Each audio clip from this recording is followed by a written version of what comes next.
ಕ್ಷಣದ 50 ಸುದ್ದಿಗಳನ್ನ ಫಟಾಫಟ್ ಅಂತ ನೋಡ್ಕೊಂಬರೋಣ. ಹೈಕೋರ್ಟ್ನಿಂದ ಷರತ್ತುಬದ್ಧ ಜಾಮೀನು ಪಡೆದಿರುವ ದರ್ಶನ್ ನಿಟ್ಟುಸಿರು ಬಿಟ್ಟಿದ್ದಾರೆ. ಬಿಜಿಎಸ್ ಆಸ್ಪತ್ರೆಯಲ್ಲಿ ಚಿಕಿತ್ಸೆ ಪಡಿತಾ ಇರೋ ದರ್ಶನ್ ಕೋರ್ಟ್ಗೆ ಹಾಜರಾಗಿ ಬೇಲ್ ಬಾಂಡ್ಗೆ ಸಹಿ ಹಾಕಿದ್ರು. ಕೋರ್ಟ್ ಪ್ರಕ್ರಿಯೆ ಬಳಿಕ ಮತ್ತೆ ಬಿಜಿಎಸ್ ಆಸ್ಪತ್ರೆ ಸೇರಿರುವ ದರ್ಶನ್ ಚಿಕಿತ್ಸೆಗೆ ಒಳಗಾಗಿದ್ದಾರೆ. ಇನ್ನು 3 ದಿನ ದರ್ಶನ್ ಬಿಜಿಎಸ್ ಆಸ್ಪತ್ರೆಯಲ್ಲಿ ಚಿಕಿತ್ಸೆಯನ್ನ ಪಡೆಯುವಂತ ಸಾಧ್ಯತೆ ಇದೆ. ಸರ್ಜರಿ ಬದಲು ಮನೆಯಲ್ಲೇ ಫಿಸಿಯೋಥೆರಪಿ ಮುಂದುವರಿಸುವುದಕ್ಕೆ ನಿರ್ಧರಿಸಿದ್ದಾರೆ. ಗುರುವಾರದವರೆಗೂ ಟ್ರೀಟ್ಮೆಂಟ್ ಮುಗಿಸಿಕೊಂಡು ಅಂದೇ ಆಸ್ಪತ್ರೆಯಿಂದ ಡಿಸ್ಚಾರ್ಜ್ ಆಗಿ ಮನೆ ಸೇರ್ತಾರೆ ಅನ್ನೋ ಮಾಹಿತಿ ಇದೆ. ದರ್ಶನ್ ಬೆಂಗಳೂರಿನ ಸಿಟಿ ಸಿವಿಲ್ಗೆ ಹಾಜರಾದ ವೇಳೆ ನಿಲ್ಲಲು ಸಾಧ್ಯವಾಗದೆ ಪರದಾಡಿದ್ದಾರೆ. ಕುಂಟುತ್ತಲೇ ಎಂಟ್ರಿ ಕೊಟ್ಟಿದ್ದ ದರ್ಶನ್ ಕಟಕಟೆ ಹಿಡಿದು ಹೊರಗೆ ನಿಂತಿದ್ರು. ದರ್ಶನ್ ಸಿಟಿ ಸಿವಿಲ್ ಕೋರ್ಟ್ಗೆ ಬರ್ತಾರೆ ಅನ್ನೋ ಸುದ್ದಿ ಗೊತ್ತಾಗ್ತಾ ಇದ್ದಂತೆ ನಿನ್ನೆ ದೊಡ್ಡ ಪ್ರಮಾಣದಲ್ಲಿ ಅಭಿಮಾನಿಗಳು ಜಮಾಯಿಸಿದ್ರು. ಅತ್ತ ಮನೆ ಬಳಿಯೂ ಅಭಿಮಾನಿಗಳು ನೆರೆದಿದ್ರು. ಮುಂಜಾಗ್ರತಾ ಕ್ರಮವಾಗಿ ಭಾರೀ ಪೊಲೀಸ್ ಭದ್ರತೆ ಹಾಕಲಾಗಿತ್ತು. ಕೋರ್ಟ್ ವಶದಲ್ಲಿದ್ದ ಪಾಸ್ಪೋರ್ಟ್ ಮರಳಿಸಲು ಕೋರ್ಟ್ ಸಮ್ಮತಿ ಕೊಟ್ಟಿದೆ. ಆದರೆ ಪಾಸ್ಪೋರ್ಟ್ ಸಿಕ್ಕಿದೆ ಅಂತ ಕೋರ್ಟ್ ಅನುಮತಿ ಇಲ್ಲದೆ ವಿದೇಶಕ್ಕೆ ಹೋಗುವಂತಿಲ್ಲ. ಯಾಕೆಂದ್ರೆ ಬೆಂಗಳೂರು ವ್ಯಾಪ್ತಿ ಬಿಟ್ಟು ಹೋಗಲು ಕೋರ್ಟ್ ಅನುಮತಿ ಬೇಕೇ ಬೇಕು. ಪರಪ್ಪನ ಅಗ್ರಹಾರ ಜೈಲಿನಲ್ಲಿರೋ ದರ್ಶನ್ ಗೆಳತಿ ಪವಿತ್ರಾ ಗೌಡ ನಿನ್ನೆ ಜಾಮೀನು ಪ್ರಕ್ರಿಯೆಯನ್ನು ಪೂರ್ಣಗೊಳಿಸಿದ್ದಾರೆ. 181 ದಿನಗಳ ಬಳಿಕ ಪವಿತ್ರಾ ಗೌಡಗೆ ಮನೀಶ್ ಅನ್ನೋರು ತಮ್ಮ ಚಾಮರಾಜಪೇಟೆಯ ಆಸ್ತಿ ಪತ್ರದೊಂದಿಗೆ ಶ್ಯೂರಿಟಿ ಹಾಕಿದ್ದು ಇವತ್ತು ಬೆಳಿಗ್ಗೆ ಪರಪ್ಪನ ಅಗ್ರಹಾರ ಜೈಲಿನಿಂದ ಪವಿತ್ರ ರಿಲೀಸ್ ಆಗಲಿದ್ದಾರೆ.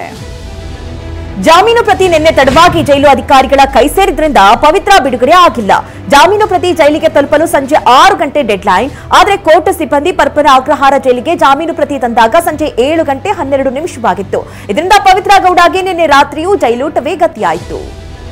ರೇಣುಕಾಸ್ವಾಮಿ ಕೊಲೆ ಕೇಸ್ನಲ್ಲಿ ಕಲಬುರಗಿ ಜೈಲಿನಲ್ಲಿದ್ದ ನಾಗರಾಜ್ ನಿನ್ನೆ ಬಿಡುಗಡೆಯಾಗಿದ್ದಾನೆ. ಇನ್ನು ಪ್ರದೋಷ್ಗೆ ಪತ್ನಿಯಿಂದಲೇ ಶ್ಯೂರಿಟಿ ಸಲ್ಲಿಕೆಯಾಗಿದೆ. ಉಳಿದಂತೆ ಶಿವಮೊಗ್ಗ ಜೈಲಿನಲ್ಲಿದ್ದಂತ ಲಕ್ಷ್ಮಣ್ ಕೂಡ ಶ್ಯೂರಿಟಿ ಬಾಂಡ್ ನೀಡಿದ್ದಾರೆ. ಆದರೆ ಜಗದೀಶ್ ಅನುಕುಮಾರ್ಗೆ ಇನ್ನೂ ಶ್ಯೂರಿಟಿಗಳೇ ಸಿಕ್ಕಿಲ್ಲ. ಬೇಲ್ ಸಿಕ್ಕಿರೋ ಖುಷಿಯಲ್ಲಿರೋ ಡಿ ಗ್ಯಾಂಗ್ಗೆ ಶಾಕ್ ಕೊಡಲು ಪೊಲೀಸರು ಸಜ್ಜಾಗಿದ್ದಾರೆ. ಹೈಕೋರ್ಟ್ ನೀಡಿರುವ ಜಾಮೀನು ಪ್ರಶ್ನಿಸಿ ಸುಪ್ರೀಂ ಕೋರ್ಟ್ ಕದ ತಟ್ಟಲು ರೆಡಿಯಾಗಿದ್ದಾರೆ. ಇಲಾಖೆಗೆ ಪತ್ರ ಬರೆದಿದ್ದು ಅನುಮತಿ ಸಿಗ್ತಾ ಇದ್ದಂತೆ ಆರೋಪಿಗಳ ವಿರುದ್ಧ ಸುಪ್ರೀಂ ಕೋರ್ಟ್ಗೆ ಅರ್ಜಿ ಸಲ್ಲಿಸಲಿದ್ದಾರೆ. ವಿಧಾನಸಭೆ ಅಧಿವೇಶನ ನಿನ್ನೆ ವಿಶೇಷ ಸನ್ನಿವೇಶಕ್ಕೆ ಸಾಕ್ಷಿಯಾಗಿದೆ. ಸುದೀರ್ಘ 15 ಗಂಟೆಗಳ ಕಾಲ ಅಂದ್ರೆ ಬೆಳಗ್ಗೆ 10 ಗಂಟೆಯಿಂದ ಆರಂಭವಾಗಿ ರಾತ್ರಿ 12:55 ಕೂಡ ವಿಧಾನಸಭೆಯಲ್ಲಿ ಗಮನ ಸೆಳೆಯುವ ಸೂಚನಾ ಕಲಾಪ ನಡೆದಿದೆ. ಕಳೆದೊಂದು ದಶಕದಲ್ಲೇ ಇದು ವಿಶೇಷ ದಾಖಲೆಯ ಕಲಾಪವಾಗಿದೆ. ವಿಧಾನಸಭೆಯಲ್ಲಿ ಸಚಿವರಿಂದ ಉತ್ತರ ಪಡೆಯಲು ದೇವದುರ್ಗ ಶಾಸಕಿ ಕರೆಮ್ಮ ನಾಯಕ್ ನಿನ್ನೆ ಮಧ್ಯರಾತ್ರಿಯವರೆಗೂ ಹಾಜರಿದ್ದು ಗಮನ ಸೆಳೆದ್ರು. ಇನ್ನು ಸ್ಪೀಕರ್ ಕಲಾಪ ಮುಂದೂಡಿದ ವೇಳೆ ಸದನದಲ್ಲಿ ಡೆಪ್ಯೂಟಿ ಸ್ಪೀಕರ್ 3 ಸಚಿವರು, 7 ಕಾಂಗ್ರೆಸ್ ಶಾಸಕರು, 4 ಜೆಡಿಎಸ್ ಶಾಸಕರು, ಓರ್ವ ಬಿಜೆಪಿ ಶಾಸಕ ಮತ್ತು 1 ಪಕ್ಷೇತರ ಶಾಸಕರು ಹಾಜರಿದ್ದರು. ಮುನಿರತ್ನ ನಾಯ್ಡು ವಿರುದ್ಧದ ಜಾತಿ ನಿಂದನೆ ಹಾಗೆ ಅತ್ಯಾಚಾರ ಪ್ರಕರಣ ವಿಧಾನಸಭೆಯಲ್ಲಿ ನಿನ್ನೆ ಭಾರೀ ಕೋಲಾಹಲಕ್ಕೆ ಕಾರಣವಾಯಿತು. ಕಾಂಗ್ರೆಸ್ ಶಾಸಕ ನರೇಂದ್ರ ಸ್ವಾಮಿ ಜಾತಿ ನಿಂದನೆ ಆಡಿಯೋ ಮುನಿರತ್ನರದ್ದೇ ಅನ್ನೋದು ಸಾಬೀತಾಗಿದೆ. ನಾವು ಜಾತಿ ನಿಂದನೆ ಸಹಿಸಲ್ಲ, ನಾನು ಅದೇ ಸಮುದಾಯದಿಂದ ಬಂದವನು, ಅವ್ರ ಮೇಲೆ ಕ್ರಮ ಆಗಲೇಬೇಕು ಅಂತ ಒತ್ತಾಯಿಸಿದ್ರು. ಮುನಿರತ್ನ ಪ್ರಕರಣದ ವಿಚಾರದಲ್ಲಿ ಬಿಜೆಪಿ ಮತ್ತು ಕಾಂಗ್ರೆಸ್ ಸದಸ್ಯರ ನಡುವೆ ಪರಸ್ಪರ ಘೋಷಣೆಗಳು ಮೊಳಗಿದ್ವು. ಕಾಂಗ್ರೆಸ್ ಬಾಲಾ ಚೋರ್ ಹೈ, ಅಂಬೇಡ್ಕರ್ಗೆ ಅವಮಾನ ಮಾಡಿದ್ದು ಕಾಂಗ್ರೆಸ್ ಅಂತ ಬಿಜೆಪಿ ಅವರು ಘೋಷಣೆ ಕೂಗಿದ್ರು. ಇದರಿಂದ ಸದನದಲ್ಲಿ ಭಾರೀ ಗದ್ದಲ ಏರ್ಪಟ್ಟಿತ್ತು. ರೇವಣ್ಣ ಮಾತನಾಡಲು ಮುಂದಾಗ್ತಾ ಇದ್ದಂತೆ ನೀವು ನಿಲುವಳಿಗೆ ಸಹಿ ಹಾಕಿಲ್ಲ, ಮಾತನಾಡುವಂತಿಲ್ಲ ಅಂತ ಆಕ್ಷೇಪ ವ್ಯಕ್ತ ಆಯಿತು. ರೇವಣ್ಣ ಮತ್ತು ನರೇಂದ್ರ ಸ್ವಾಮಿ ನಡುವೆ ಮಾತಿನ ಚಕಮಕಿಯೇ ನಡೆಯಿತು. ಇಡೀ ನಿಮ್ಮ ಮನೆಯೇ ದಲಿತ ವಿರೋಧಿ, ಕೂತ್ಕೊಳ್ಳಯ್ಯ ಸುಮ್ಮನೆ ಅಂತ ನರೇಂದ್ರ ಸ್ವಾಮಿ ರೇವಣ್ಣಗೆ ಏಕವಚನ ಪ್ರಯೋಗಿಸಿದ್ರು. ಸದನದ ಬಾವಿಗಿಳಿದ ಎಚ್ಡಿ ರೇವಣ್ಣಗೆ ಜೆಡಿಎಸ್ ಸದಸ್ಯರು ಸಾಥ್ ಕೊಟ್ಟರು. ಈ ವೇಳೆ ಕಾಂಗ್ರೆಸ್ ನಾರಾಯಣ ಸ್ವಾಮಿ ಮತ್ತು ಜೆಡಿಎಸ್ನ ಸಮೃದ್ಧಿ ಮಂಜುನಾಥ್ ನಡುವೆ ವಾಗ್ಯುದ್ಧವೇ ನಡೆಯಿತು. ಒಂದು ಹಂತದಲ್ಲಿ ತೋಳೇರಿಸಿಕೊಂಡು ಕಾದಾಟಕ್ಕೆ ಇಳಿಯುವ ಪ್ರಯತ್ನವೂ ಕಂಡುಬಂತು. ಅಲ್ಪಸಂಖ್ಯಾತ ಆಯೋಗದ ಮಾಜಿ ಅಧ್ಯಕ್ಷ ಅನ್ವರ್ ಮಾಣಿಪಾಡಿಗೆ 150 ಕೋಟಿ ಆಫರ್ ಆರೋಪವನ್ನು ಮಾಡಿರೋ ಕಾಂಗ್ರೆಸ್ ವಿರುದ್ಧ ವಿಜೇಂದ್ರ ಕೆಂಡ ಕಾರಿದ್ದಾರೆ. ನನ್ನ ಮೇಲೆ ಸಿಎಂ ಮಾಡಿರುವ 150 ಕೋಟಿ ಆರೋಪವನ್ನ ಸಿಬಿಐಗೆ ಕೊಡ್ಲಿ ಅಂತ ಹೇಳಿದ್ದಾರೆ. ಅಲ್ಲದೆ ಮುಡಾ ಕೇಸನ್ನು ಸಿಬಿಐಗೆ ವಹಿಸುವಂತೆ ಸವಾಲ್ ಹಾಕಿದ್ದಾರೆ. ವಿಜೇಂದ್ರ ಹೆಸರು ಇಲ್ಲದೆ ಇದ್ರೂ 150 ಕೋಟಿ ಆರೋಪ ಮಾಡಿದ್ದಾರೆ. ಸಚಿವ ಪ್ರಿಯಾಂಕ್ ಖರ್ಗೆ ಬೇಜವಾಬ್ದಾರಿ ಹೇಳಿಕೆ ಕೊಟ್ಟಿದ್ದಾರೆ ಅಂತ ವಿಪಕ್ಷ ನಾಯಕ ಆರ್ ಅಶೋಕ್ ವಿಧಾನಸಭೆಯಲ್ಲಿ ಕಿಡಿಕಾರಿದ್ರು. ಇದಕ್ಕೆ ಉತ್ತರಿಸಿದ ಪ್ರಿಯಾಂಕ್ ಖರ್ಗೆ, ನಾನು ಆರೋಪ ಮಾಡಿಲ್ಲ, ಅನ್ವರ್ ಮಾಣಿಪಾಡಿ ಹೇಳಿದ್ದಾನೆ, ನಾನು ಇಲ್ಲಿ ಉಲ್ಲೇಖಿಸಿದ್ದೇನೆ ಅಂದಿದ್ದಾರೆ. ವಿಜೇಂದ್ರ ಪರ ವಹಿಸಿಕೊಂಡು ವಿಧಾನಸಭೆಯಲ್ಲಿ ನಿನ್ನೆ ಕಾಂಗ್ರೆಸ್ ವಿರುದ್ಧ ಆರ್ ಅಶೋಕ್ ವಾಗ್ದಾಳಿ ನಡೆಸಿದ್ದಾರೆ. ನಮ್ಮಿದ್ರೆ 150 ಕೋಟಿ ಆರೋಪವನ್ನ ಸಿಬಿಐಗೆ ಕೊಡಿ ಅಂತ ಮುಖ್ಯಮಂತ್ರಿ ಸಿದ್ದರಾಮಯ್ಯ ಅವರಿಗೆ ಸವಾಲ್ ಹಾಕಿದ್ದಾರೆ. ಬಿಜೆಪಿಯಲ್ಲಿನ ಬಣಬಡಿದಾಟ ಇನ್ನೂ ತಣ್ಣಗಾಗಿಲ್ಲ. ಬಿಜೆಪಿ ರಾಜ್ಯಾಧ್ಯಕ್ಷ ಬಿವೈ ವಿಜೇಂದ್ರ ತಮ್ಮ ಪಕ್ಷದ ಶಾಸಕರು ಹಾಗೂ ಎಂಎಲ್ಸಿಗಳಿಗೆ ನಿನ್ನೆ ಬೆಳಗಾವಿಯಲ್ಲಿ ಭೋಜನ ಕೂಟ ಆಯೋಜಿಸಿದ್ರು. ಆದರೆ ಈ ಭೋಜನ ಯತ್ನಾಳ್, ರಮೇಶ್ ಜಾರಕಿಹೊಳಿ, ಸಿಟಿ ರವಿ ಹಾಗೂ ಇತರರ ಶಾಸಕರು ಗೈರಾಗಿದ್ರು. ನಮ್ಮ ಪಕ್ಷದ ರಾಜ್ಯಾಧ್ಯಕ್ಷರು ಭೋಜನಕೂಟ ಏರ್ಪಡಿಸಿದ್ದಾರೆ ಅಂತ ಮಾಜಿ ಸಚಿವ ಡಾಕ್ಟರ್ ಅಶ್ವಥ್ ನಾರಾಯಣ್ ಹೇಳಿದ್ರು. ಬೆಳಗಾವಿಯಲ್ಲಿ ಮಾತನಾಡಿದ ಅವರು, ಶಾಸಕರು ಪರಿಷತ್ ಸದಸ್ಯರಿಗೆ ಭೋಜನಕೂಟ ಏರ್ಪಡಿಸಿದ್ದಾರೆ, ಇದರಲ್ಲಿ ಯಾವುದೇ ವಿಶೇಷತೆ ಇಲ್ಲ ಅಂತ ತಿಳಿಸಿದ್ದಾರೆ. ರಾತ್ರಿಯವರೆಗೂ ಕಲಾಪ ನಡೆದಿದ್ದರಿಂದ ಕೆಲವರು ಭೋಜನ ಕೂಟಕ್ಕೆ ಆಗಮಿಸಿಲ್ಲ ಅಂತ ಯಲಹಂಕ ಬಿಜೆಪಿ ಶಾಸಕ ಎಸ್ಆರ್ ವಿಶ್ವನಾಥ್ ಹೇಳಿದ್ರು. ಎಲ್ಲರೂ ಒಟ್ಟಿಗೆ ಸೇರಬೇಕೆಂಬ ಉದ್ದೇಶದಿಂದ ರಾಜ್ಯಾಧ್ಯಕ್ಷರು ಭೋಜನ ಕೂಟ ಏರ್ಪಾಡು ಮಾಡಿದ್ದಾರೆ, ಇದರಲ್ಲಿ ಯಾವುದೇ ಚರ್ಚೆ ಆಗಿಲ್ಲ ಅಂದಿದ್ದಾರೆ. ಕೋಲಾರ ಜಿಲ್ಲಾ ಹಾಲು ಒಕ್ಕೂಟದಲ್ಲಿ ಕ್ಷೇತ್ರ ವಿಂಗಡಣೆ ಲೋಪದೋಷವಾಗಿದೆ. ಸರ್ಕಾರದ ಆದೇಶ ಧಿಕ್ಕರಿಸಿರುವಂತಹ ಒಕ್ಕೂಟದ ಎಂಡಿಯನ್ನ ಅಮಾನತು ಮಾಡಬೇಕು ಅನ್ನೋದಾಗಿ ಬಂಗಾರಪೇಟೆ ಶಾಸಕ ಎಸ್ಎನ್ ನಾರಾಯಣಸ್ವಾಮಿ ಆರೋಪಿಸಿದ್ದಾರೆ. ಕ್ರಮ ಆಗದೇ ಇದ್ರೆ ಡೈರಿ ಮುಂದೆ ಆಮರಣ ಅಂತ ಉಪವಾಸ ಕೂರುವುದಾಗಿ ಎಚ್ಚರಿಸಿದ್ದಾರೆ. ಹೇಮಾವತಿ ನದಿ ಎಕ್ಸ್ಪ್ರೆಸ್ ಲಿಂಕ್ ಕೆನಲ್ ಯೋಜನೆ ಆಧುನೀಕರಣಗೊಳಿಸಲು ವಿಸ್ತರಣೆ ವಿರುದ್ಧ ತುಮಕೂರು ಗ್ರಾಮಾಂತರ ಶಾಸಕ ಸುರೇಶ್ ಗೌಡ ಆಕ್ರೋಶ ಹೊರಹಾಕಿದ್ದಾರೆ. ಆದರೆ ಈ ಯೋಜನೆಯಿಂದ ಕುಣಿಗಲ್ ತಾಲೂಕಿನ ಜನತೆ ಬದುಕ್ತಾರೆ, ಯಾವುದೇ ಕಾರಣಕ್ಕೂ ಯೋಜನೆ ಸ್ಥಗಿತಕ್ಕೆ ಬಿಡೋದಿಲ್ಲ ಅಂತ ಶಾಸಕ ಎಚ್ಡಿ ರಂಗನಾಥ್ ತಿರುಗೇಟು ಕೊಟ್ಟಿದ್ದಾರೆ. ಅಡಕೆಯಿಂದ ಕ್ಯಾನ್ಸರ್ ಗುಣದ ಬಗ್ಗೆ ವಿಶ್ವ ಆರೋಗ್ಯ ಸಂಸ್ಥೆಯ ವರದಿಯನ್ನ ಶಾಸಕ ಆರಗ ಜ್ಞಾನೇಂದ್ರ ಪ್ರಸ್ತಾಪಿಸಿದ್ರು. ರಾಜ್ಯ ಸರ್ಕಾರ ಅಡಕೆ ಬೆಳೆಗಾರರ ಪರವಾಗಿ ಸುಪ್ರೀಂ ಕೋರ್ಟ್ನಲ್ಲಿ ವಕೀಲರನ್ನ ನೇಮಿಸಲಿ ಅಂತ ಆಗ್ರಹಿಸಿದ್ರು. ಗುಟ್ಕಾವನ್ನ ಸಂಶೋಧನೆಗೆ ಒಳಪಡಿಸುವ ಬದಲು ಅಡಕೆಯನ್ನೇ ಸಂಶೋಧನೆಗೆ ಒಳಪಡಿಸಬೇಕು ಅಂತ ಮನವಿ ಮಾಡಿದ್ರು. ಅಲ್ಪಸಂಖ್ಯಾತರ ಅಭಿವೃದ್ಧಿ ನಿಗಮದ ಫಲಾನುಭವಿಗಳ ಆಯ್ಕೆಯಲ್ಲಿ ಮೀಸಲಾತಿ ಬಗ್ಗೆ ವಿಜಯಪುರ ಶಾಸಕ ಬಸನಗೌಡ ಯತ್ನಾಳ್ ಪ್ರಶ್ನೆ ಮಾಡಿದ್ದಾರೆ. ಅಲ್ಪಸಂಖ್ಯಾತರಿಗೆ 3 ಪ್ರವರ್ಗದಲ್ಲಿ ಮೀಸಲಾತಿ ಇದೆ, ಆದರೆ ಒಂದೇ ಮಾನದಂಡ ಇರಬೇಕು. 2009ರ ಆದೇಶವನ್ನ ಪುನರ್ ಪರಿಶೀಲಿಸುವಂತೆ ಯತ್ನಾಳ್ ಮತ್ತು ಸುನಿಲ್ ಕುಮಾರ್ ಒತ್ತಾಯ ಮಾಡಿದ್ದಾರೆ. ಬೆಳಗಾವಿ ಜಿಲ್ಲೆ ವಿಭಜಿಸಿ ಪ್ರತ್ಯೇಕ ಚಿಕ್ಕೋಡಿ ಜಿಲ್ಲೆ ರಚನೆಯ ಅಧಿಕೃತ ಪ್ರಸ್ತಾಪ ಸರ್ಕಾರದ ಮುಂದೆ ಇಲ್ಲ ಅಂತ ಕಂದಾಯ ಸಚಿವ ಕೃಷ್ಣ ಬೈರೇಗೌಡ ಉತ್ತರಿಸಿದ್ದಾರೆ. ಈ ಬಗ್ಗೆ ಸಚಿವ ಸಂಪುಟ ಸಭೆಯಲ್ಲಿ ಚರ್ಚೆ ಮಾಡ್ತೇವೆ, ಈಗ ತೀರ್ಮಾನ ತೆಗೆದುಕೊಳ್ಳುವ ಅವಕಾಶ ಇಲ್ಲ ಅಂತ ನಿಪಾಣಿ ಶಾಸಕಿ ಶಶಿಕಲಾ ಪ್ರಶ್ನೆಗೆ ಸಚಿವ ಕೃಷ್ಣ ಬೈರೇಗೌಡ ಉತ್ತರಿಸಿದರು.